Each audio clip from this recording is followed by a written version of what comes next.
বগুড়ায় আদালত চত্বরে কার্যক্রম নিষিদ্ধ ঘোষিত যুবলীগের আলোচিত নেতা আব্দুল মতিন সরকারের উপর হামলা ও পচা ডিম নিক্ষেপ করেছে বিক্ষুব্ধ জনতা। 22 জুন রোববার বেলা ৩টার দিকে তাকে আদালতে হাজির করা হলে এমন ঘটনা ঘটে। এ সময় বিক্ষুব্ধ জনতা তার ফাঁসির দাবিতে আদালতের বাহিরে মিছিল করে।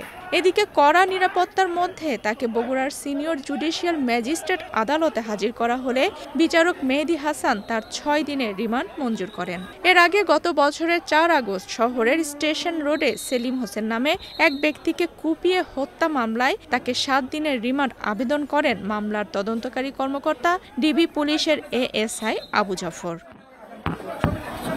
পুলিশ সূত্রে জানা গেছে, দীর্ঘদিন আত্মগোপনে থাকার পর ২১ জুন শনিবার রাতে ঢাকার মোহাম্মদপুর বছিলা এলাকা থেকে তাকে গ্রেপ্তার করে ডিবি পুলিশ। আব্দুল মতিন সরকার শহর যুবলীগের যুগ্ম সাধারণ সম্পাদক ছিলেন। তার বিরুদ্ধে ১ ডজন হত্যা মামলা ছাড়াও অস্ত্র মাদক আইনে একাধিক মামলা রয়েছে।